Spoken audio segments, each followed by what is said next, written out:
सभी का रंगी एजुकेशन में हार्दिक स्वागत है। और आज हम राजस्थान के भूगोल के तहत राजस्थान के वन्य जीव अभयारण्य पार्ट नंबर 2 का अध्ययन करेंगे साथियों। इससे पहले हमने पार्ट नंबर 1 का अध्ययन कर लिया है। चलो साथियों, बिना समय गंवाए आज की क्लास को शुरू करते हैं, जिसका शीर्षक है राजस्थान के वन्य जीव अभयारण्य पार्ट नंबर 2। आगे वाला अभयारण्य आता है साथियों, सबसे इंपॉर्टेंट है, उसका नाम है सरिस्का ए। सरिस्का ए अभयारण्य अलवर जिले में स्थित है। सरिस्का ए अभयारण्य राजस्थान में कहां स्थित है? अलवर जिले के अंदर। और इसका जो क्षेत्रफल है साथियों वो है 3.10 वर्ग किलोमीटर। 3.01 वर्ग किलोमीटर इसका क्षेत्रफल है। और यह राजस्थान का सबसे छोटा अभयारण्य माना जाता है। प्रश्न भी आ सकता है कि राजस्थान के सबसे छोटे अभयारण्य का नाम बताइए, तो अपने क्या बताएंगे? सरिस्का ए। और सरिस्का ए राजस्थान के किस जिले में स्थित है? तो हमारा आंसर क्या रहेगा? अलवर जिले के अंदर स्थित है। आगे वाला अभयारण्य बहुत ही महत्वपूर्ण अभयारण्य साथियों, उसका नाम है सीता माता अभयारण्य। सीता माता अभयारण्य। सीता माता अभयारण्य राजस्थान के 3 जिलों के अंदर स्थित है। सीता माता अभयारण्य राजस्थान के 3 जिलों के अंदर स्थित है। और वो 3 जिले हैं चित्तौड़गढ़, प्रतापगढ़ और उदयपुर। चित्तौड़गढ़, प्रतापगढ़ और उदयपुर। और यह है 422.94 वर्ग किलोमीटर क्षेत्रफल में फैला हुआ है। कितने में? 422.94 वर्ग किलोमीटर क्षेत्र में यह अभयारण्य वो फैला हुआ है। सीता माता अभयारण्य राजस्थान का एक बहुत ही महत्वपूर्ण अभयारण्य साथियों। इससे जो विशेष तथ्य बनते हैं, विशेष जानकारियां बनती है, वो इस प्रकार से है। राजस्थान में सबसे ज्यादा सागवान के जो वन है वो सीता माता अभयारण्य में पाए जाते हैं। सागवान के सर्वाधिक वन किस अभयारण्य में मिलते हैं? सीता माता अभयारण्य के अंदर मिलते हैं। और इसके साथ साथ में राजस्थान में सर्वाधिक जैव विविधता वाला अभयारण्य, राजस्थान में सर्वाधिक जैव विविधता वाला अगर अभयारण्य है तो वो है साथियों सीता माता अभयारण्य। उसके साथ साथ में चित्तल या चौसिंगे,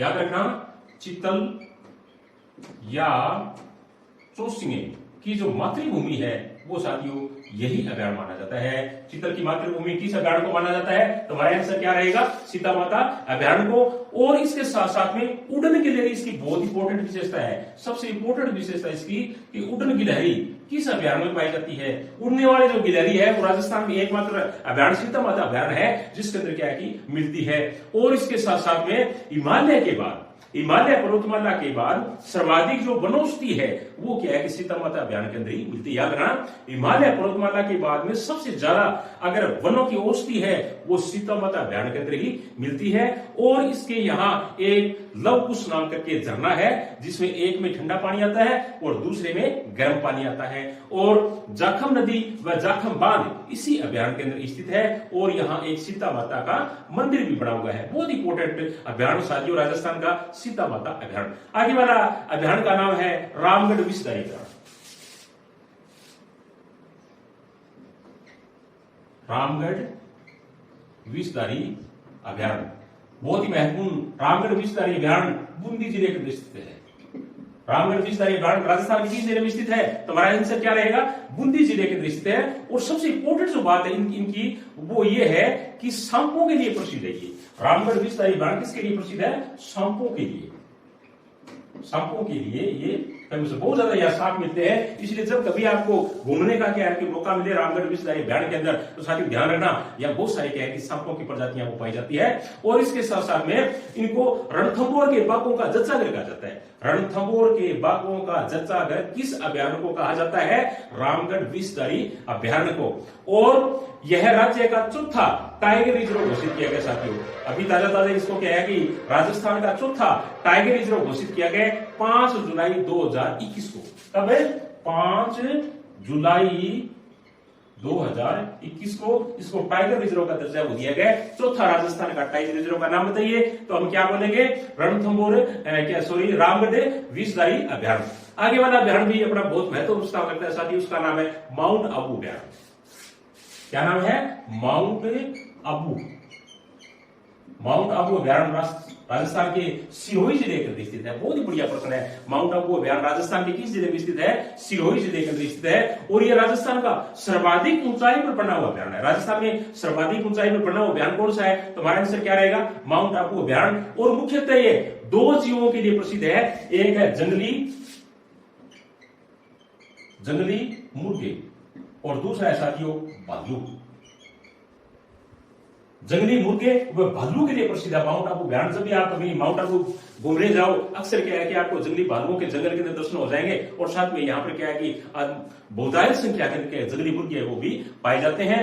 और माउंट आबू अभयारण्य के अंदर राजस्थान की सबसे ऊंची चोटी गुरु शिखर और साथ में राजस्थान की सबसे ऊंची झील नक्की झील स्थित साथियों। तो बहुत ही महत्वपूर्ण स्थान राजस्थान के माउंट आबू अभयारण्य के अंदर स्थित है। राजस्थान की सबसे ऊंची चोटी गुरु शिखर और राजस्थान की सबसे ऊंची झील और से नक्की झील इसी अभयारण्य के अंदर स्थित है। आगे वाला अभयारण्य का नाम है साथियों कुंभलगढ़ अभयारण्य। क्या नाम है? कुंभलगढ़ अभयारण्य। कुंभलगढ़ अभयारण्य। कुंभलगढ़ अभयारण्य राजस्थान के मुख्यतः क्या है कि उदयपुर, पाली और राजसमंद जिले के अंदर स्थित है। कुंभलगढ़ अभयारण्य राजस्थान के किन किन जिलों में स्थित है? कुंभलगढ़ अभयारण्य राजस्थान के उदयपुर, पाली और राजसमंद क्या है कि जिलों के अंदर स्थित है। और कुंभलगढ़ अभयारण्य जो विशेष जीव के लिए प्रसिद्ध है, जानवर के लिए प्रसिद्ध है साथियों, वो है भेड़िया। कुंभलगढ़ अभयारण्य के लिए प्रसिद्ध है, भेड़िए के लिए प्रसिद्ध है। भेड़िए के लिए प्रसिद्ध है ये याद रखना।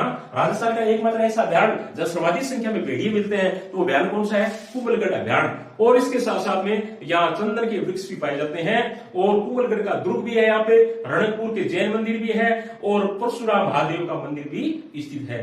आगे वाले अभयारण्य का नाम है फुलवारी की नाल। फुलवारी की नाल, फुलवारी की नाल ये उदयपुर के अंदर स्थित साथियों। बहुत संख्या में यहाँ क्या है कि रंग बिरंगे फूल पाए जाते हैं, इनके नाम से इनको फुलवारी की नाल कहा गया। और राजस्थान की ये उदयपुर जिले के अंदर स्थित है। और मुख्यतः बात यह है कि महाराणा प्रताप की कर्मस्थली इस अभयारण्य को माना जाता है। महाराणा प्रताप की कर्मस्थली किस अभयारण्य को माना जाता है? तो हमारे आंसर क्या रहेगा? फुलवारी की नाल को। और यहाँ सोम, मानसी और वाकल जो नदियां हैं वो साथियों निकलती है यहाँ से। यानी इस अभयारण्य से मुख्यतः 3 नदियों का निकास है, और वो 3 नदियां कौन कौन सी? सोम, मानसी और वाकल नदियां यहां से निकलती है। और इसमें भारत का प्रथम, बहुत बढ़िया प्रश्न है, भारत का प्रथम ह्यूमन एनाटॉमी पार्क, भारत का प्रथम ह्यूमन एनाटॉमी पार्क है वो इसके अंदर ही स्थित है। आगे वाले अभयारण्य का नाम है केला देवी अभयारण्य। क्या नाम है? केला देवी अभयारण्य। केला देवी अभयारण्य साथियों करौली जिले के अंदर स्थित है।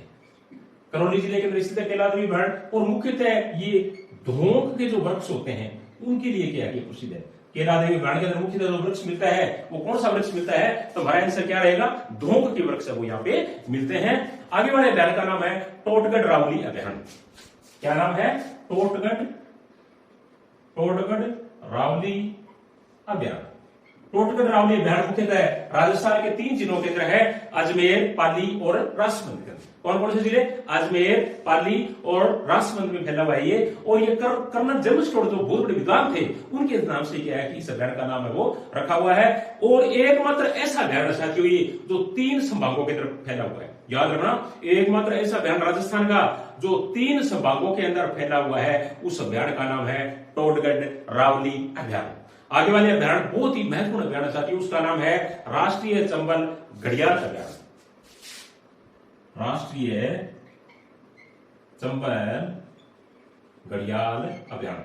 राष्ट्रीय चंबल घड़ियाल अभयारण्य जैसा नाम से क्या है, घड़ियाल है, यानी मगरमच्छों के लिए संरक्षित अभयारण्य है ये। और मुख्यतः ये राजस्थान के कोटा, बूंदी, सवाई माधोपुर, धौलपुर और करौली जिले के अंदर ये अभयारण्य है वो क्या है कि स्थापित किया गया है। और राजस्थान का एकमात्र जलीय अभयारण्य है ये, क्योंकि चंबल नदी यहाँ बहती है, इसलिए चंबल नदी का जो बहाव क्षेत्र है उसको क्या है कि अभयारण्य का दर्जा वो दे दिया गया है। इसलिए इसको क्या है कि राजस्थान का एकमात्र जलीय अभयारण्य वो माना जाता है। घड़ियालों की प्रजाति को संरक्षण के लिए इस अभयारण्य को बनाया गया है। और मुख्यतः ये 3 स्टेटों के अंदर है। और 3 स्टेट कौन कौन से? मध्य प्रदेश, राजस्थान और उत्तर प्रदेश। मध्य प्रदेश, राजस्थान और उत्तर प्रदेश राज्यों के अंदर ये फैला हुआ है। और यहाँ मुख्यतः जो क्या है कि जीव मिलते हैं उनमें जैसे गंगाई डॉल्फिन है, गांगे सूप है, ये यहाँ पर पाए जाते हैं। तो अपने कह सकते हैं कि राष्ट्रीय चंबल घड़ियाल अभयारण्य जो घड़ियाल है या जो मगरमच्छ है उनके संरक्षण के लिए ये बनाया गया है। आगे वाले अभयारण्य की साथियों बात करें तो उस अभयारण्य का नाम है भैंसरोडगढ़ अभयारण्य। क्या नाम है? भैंसरोडगढ़ अभयारण्य। भैंसरोडगढ़ जो अभयारण्य है वो राजस्थान के चित्तौड़गढ़ जिले के अंदर स्थित है। कहां स्थित है ये? चित्तौड़गढ़ जिले के अंदर स्थित है। मुख्यतः ये जो अभयारण्य है वो घड़ियालों के लिए प्रसिद्ध है। किनके लिए प्रसिद्ध है ये? घड़ियालों के लिए। मुख्यतः भैंसरोडगढ़ अभयारण्य है वो किन के लिए प्रसिद्ध माना गया है? घड़ियालों के लिए प्रसिद्ध है वो माना गया है। आगे वाला बहुत इंपॉर्टेंट अभयारण्य साथियों, उसका नाम है गजनेर अभयारण्य। क्या नाम है? गजनेर अभयारण्य। गजनेर अभयारण्य बीकानेर जिले के अंदर स्थित है। गजनेर अभयारण्य कहां है? बीकानेर के अंदर स्थित है। और मुख्यतः ये जिनके लिए प्रसिद्ध है वो है साथियों, एक बहुत ही महत्वपूर्ण पक्षी मिलता है, बटबड़। क्या नाम है? बटबड़। बटबड़ जो पक्षी है वो मुख्यतः क्या है कि गजनेर अभयारण्य के अंदर ही पाया जाता है। या गजनेर अभयारण्य की जो प्रमुख जो प्रजाति है, प्रमुख जो विशेषता है वो है बटबड़े पक्षी। और इसके साथ साथ में यहाँ गजनेर झील भी स्थित है। यहाँ जेठा बुड्ढा पीर शाह की दरगाह भी स्थित है। मुख्यतः 3 चीजों के लिए प्रसिद्ध है। कौन कौन सी? एक बटबड़ पक्षी के लिए, गजनेर झील के लिए, और एक पीर बाबा की दरगाह है यहाँ, जेठा बुड्ढा पीर शाह की दरगाह भी यहाँ पे स्थित है। आगे वाले अभयारण्य का नाम है नाहरगढ़ अभयारण्य। नाहरगढ़ अभयारण्य, और ये जयपुर जिले के अंदर स्थित है। नाहरगढ़ अभयारण्य कहां है? ये जयपुर के अंदर। नाहरगढ़ अभयारण्य राजस्थान के जयपुर जिले के अंदर स्थित है। मुख्यतः ये चिंकारों के लिए प्रसिद्ध है। मुख्यतः किन के लिए प्रसिद्ध है? ये चिंकारों के लिए प्रसिद्ध है। और सबसे इंपॉर्टेंट जो इसकी विशेषता ये है कि राजस्थान का प्रथम जैविक उद्यान, राजस्थान का प्रथम जैविक उद्यान कहां स्थापित किया गया है? तुम्हारा आंसर क्या रहेगा? नाहरगढ़ अभयारण्य के अंदर। राजस्थान का प्रथम जैविक उद्यान कहां स्थापित किया गया है? तुम्हारा आंसर क्या रहेगा? नाहरगढ़ अभयारण्य। आगे वाले अभयारण्य का नाम है सज्जनगढ़ अभयारण्य। क्या नाम है? सज्जनगढ़ अभयारण्य। सज्जनगढ़ अभयारण्य राजस्थान के उदयपुर जिले के अंदर स्थित है। सज्जनगढ़ अभयारण्य राजस्थान के कहां स्थित है? उदयपुर जिले के अंदर। और इसका जो क्षेत्रफल है या ये जो जितनी भूमि घेरे हुए हैं वो साथियों 5.19 वर्ग किलोमीटर क्षेत्रफल ये फैला हुआ है। और इसकी इंपॉर्टेंट बात ये है कि राजस्थान का दूसरा सबसे छोटा अभयारण्य है। सबसे छोटा अभयारण्य राजस्थान का कौन सा? सीरीज का है। और दूसरा सबसे छोटे अभयारण्य की हम बात करें तो वो अभयारण्य सज्जनगढ़ अभयारण्य। आगे वाले अभयारण्य का नाम है ताल छपर। क्या नाम है? ताल छपर। ताल छपर अभयारण्य राजस्थान के चूरू जिले के अंदर स्थित है। ताल छपर अभयारण्य राजस्थान के किस जिले में स्थित है? तो ताल छपर अभयारण्य राजस्थान के चूरू जिले के अंदर स्थित है। मुख्यतः ये काले हिरण व कुरुंजा के लिए प्रसिद्ध है। किन के लिए प्रसिद्ध है? काले हिरण, और दूसरा क्या है? कुरुंजा। 2 के लिए प्रसिद्ध है। काले हिरण व कुरुंजा के लिए क्या है कि ये प्रसिद्ध है। साथियों मैं आपसे निवेदन करना चाहूंगा कि यदि आपको हमारे वीडियो पसंद आते हैं तो प्लीज लाइक, शेयर और कमेंट इनको अवश्य करें। और इनकी जो पीडीएफ है वो मैं आपको कल टेलीग्राम चैनल के अंदर दे दूंगा, जिसका लिंक है वो आपको डिस्क्रिप्शन के अंदर मिल जाएगा। चलो साथियों आगे शुरू करते हैं। ताल छपर अभयारण्य कहां है? चूरू जिले के अंदर। किन के लिए प्रसिद्ध है ये? मुख्यतः काले हिरणों के लिए और कुरुंजा पक्षी के लिए ये प्रसिद्ध है। और यहाँ एक हंस प्रजाति का पक्षी भी पाया जाता है जिसको ग्रेनेड गूज कहा जाता है। क्या कहा जाता है? ग्रेनेड गूज कहा जाता है। और स्थानीय भाषा में इसको सिल्टी सवन कहते हैं। क्या कहते हैं? सिल्टी सवन। सवन यानी स्थानीय भाषा में ये जो जीव पाया जाता है, जो पक्षी पाया जाता है, इसको क्या कहते हैं? सिल्टी सवन इसको कहा जाता है। प्राचीन समय में कहते हैं कि इस अभयारण्य के अंदर गुरु द्रोणाचार्य का आश्रम हुआ करता था। इसमें ताल छपर अभयारण्य के अंदर। आगे वाले अभयारण्य का नाम है जयसमंद अभयारण्य।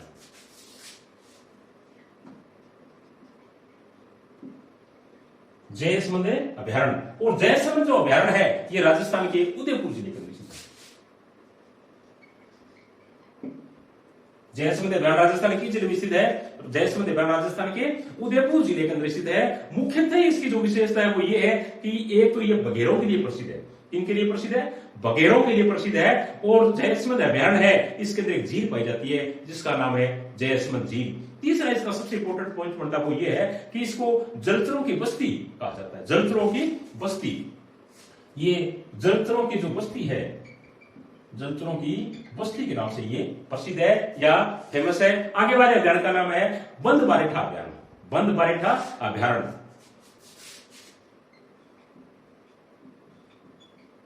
बंद बारेठा अभयारण्य, और ये भरतपुर जिले के अंदर स्थित है। बंद बारेठा अभयारण्य राजस्थान के किस जिले के अंदर स्थित है? बंद बारेठा अभयारण्य राजस्थान के भरतपुर जिले के अंदर स्थित है। मुख्यतः ये 2 जीवों के लिए प्रसिद्ध है। एक बया, एक तो क्या है? बया, और दूसरा है साथियों जरख। जरखों के लिए प्रसिद्ध है मंदबाई का अभ्यारण, और दूसरा है कि बया जो पक्षी होता है उनके लिए ये प्रसिद्ध है माना गया है। आगे वाला अभ्यारण का नाम है बस्सी अभ्यारण। बस्सी अभ्यारण ये चित्तौड़गढ़ के अंदर है। बस्सी अभ्यारण राजस्थान के किस जिले में स्थित है? तो बस्सी अभ्यारण राजस्थान के चित्तौड़गढ़ जिले के अंदर स्थित है। मुख्यतः इसकी जो क्या है कि इंपोर्टेंट जो बात ये है कि यहाँ जंगली बाघ वो साथियों विचरण करते हैं। और एक और भी महत्वपूर्ण बात इसकी ये है कि इस अभ्यारण से अरावली पर्वतमाला व विंध्याचल पर्वतमाला दोनों क्या आसानी से देखा जा सकता है। बहुत ही बढ़िया प्रश्न है। एक साइड में अरावली पर्वतमाला और दूसरी साइड के अंदर क्या है कि विंध्याचल पर्वतमाला है। उनको क्या है कि बस्सी अभ्यारण चित्तौड़गढ़ में है, वहां से आराम से इसको देख सकते हैं। दो नदियों का यहाँ से उद्गम स्थल माना गया है, और वो दो नदियां कौन सी? एक तो ब्राह्मणी नदी और एक है ओराई नदी। आगे वाली बांध का नाम है जोहान सागर बांध। जोहार सागर बांध बहुत ही महत्वपूर्ण प्रश्न है। जोहार सागर बांध राजस्थान के किन जिलों के अंदर स्थित है? तो जोहार सागर राजस्थान के कोटा, बूंदी और चित्तौड़गढ़ 3 जिलों के अंदर स्थित है। कौन कौन से जिले? कोटा, बूंदी और चित्तौड़गढ़ जिलों के अंदर स्थित है। मुख्यतः जोहार सागर जो बांध है वो घड़ियालों के लिए फेमस है। किन के लिए प्रसिद्ध है? ये घड़ियालों के लिए। घड़ियालों के लिए क्या है कि ये अपना बहुत ही महत्वपूर्ण स्थान है रखता है। आगे वाला अभ्यारण का नाम साथियों जमुआ रामगढ़ अभ्यारण। क्या नाम है? जमुआ रामगढ़ अभ्यारण, और ये जयपुर के अंदर स्थित है। जमुआ रामगढ़ अभ्यारण राजस्थान के किस जिले में स्थित है? तो जमुआ रामगढ़ अभ्यारण राजस्थान के जयपुर जिले के अंदर स्थित है। मुख्यतः ये 2 जीवों के लिए प्रसिद्ध है साथियों, दोनों के दोनों महत्वपूर्ण है। एक तो ये नीलगाय के लिए प्रसिद्ध है। किनके लिए प्रसिद्ध है? नीलगाय के लिए, और दूसरा है लंगूरों के लिए प्रसिद्ध है। लंगूरों के लिए और नीलगाय के लिए, दोनों के लिए क्या है? बड़े अभ्यारण ये प्रसिद्ध है। और ये जयपुर के जो राजवंश हुआ करता था उस वक्त क्या है कि इनको पुराने जो शिकार गाय है उनके रूप में इनको मान्यता प्राप्त थी। और इसमें जमुआ माता का मंदिर भी है, और साथ में रामगढ़ बांध और अवाहोद जो झील है वो भी इसके अंदर स्थित है। आगे वाले अभ्यारण का नाम है शेरगढ़ अभ्यारण। शेरगढ़ अभ्यारण साथियों 12 जिले के अंदर स्थित है। शेरगढ़ अभ्यारण कहां है? 12 जिले के अंदर स्थित है। और शेरगढ़ अभ्यारण भी साथियों सांपों की शरण स्थली माना जाता है। क्या माना जाता है? सांपों की शरण स्थली। यानी इस अभ्यारण को सांपों के शरण स्थली के रूप में सरकार ने मान्यता दे रखी है। तो वो अभ्यारण कौन सा है? वो अभ्यारण साथियों शेरगढ़ अभ्यारण। और अंतिम जो हमारे अभ्यारण है वो साथियों 3 एक साथ है धौलपुर जिले के अंदर। वो है केसरबाग, वन विहार और रामसागर। कौन कौन से? राम सागर, वन विहार, केसरबाग, और ये तीनों के तीनों धौलपुर जिले के अंदर ही स्थित है। तो ये थे साथियों आज के राजस्थान के वन्य जीव अभ्यारण्य से संबंधित जितने भी हमारे महत्वपूर्ण तथ्य है, जानकारियां मंडी थी, वो मैंने आपको पूरा क्या बताने का प्रयास किया है। आशा है कि राजस्थान की प्रतियोगिता परीक्षा में जब आप देने के लिए प्रतियोगिता से जाओ तो इनसे शायद आपको प्रश्न भीतर देखने को मिलेंगे। इनके अलावा कुछ इंपोर्टेंट जो महत्वपूर्ण प्रश्न 2-4 और बढ़ते हैं वो भी आपको मैं बता देता हूं कि राजस्थान में सर्वाधिक वन क्षेत्र वाला जिला, राजस्थान में सर्वाधिक वन क्षेत्र वाला जिला है साथियों उदयपुर। यानी राजस्थान में सबसे ज्यादा जो वन किस जिले में मिलते हैं तो वो जिला है उदयपुर। और राजस्थान में सबसे कम वन क्षेत्र वाला जिले की बात करें तो वो है साथियों चूरू। सबसे ज्यादा वन किसमें? उदयपुर में। और सबसे कम वन किसमें? चूरू के अंदर। और इसके अलावा राजस्थान की एकमात्र ऐसी पहली रियासत कौन सी है जिसने शिकार पर रोक लगाई थी? और वो रियासत साथियों टोंक रियासत। याद रखना, राजस्थान की प्रथम रियासत जिसने शिकार पर रोक लगाई उस रियासत का नाम है टोंक। और वन्य जीव सुरक्षा अधिनियम जो 1972 है, वन्य जीव सुरक्षा अधिनियम 1972 राजस्थान के अंदर 1 सितंबर 1973 को लागू किया गया। कब है? 1 सितंबर 1973 को क्या है कि इसको राजस्थान के अंदर लागू किया गया। तो साथियों ये था आज का अपना बहुत ही महत्वपूर्ण चैप्टर। आशा है कि आपको ये पसंद आएगा। इसी के साथ थैंक यू, धन्यवाद। कल मिलेंगे साथियों एक नए चैप्टर के साथ में। ठीक है, धन्यवाद, ओके, बाय।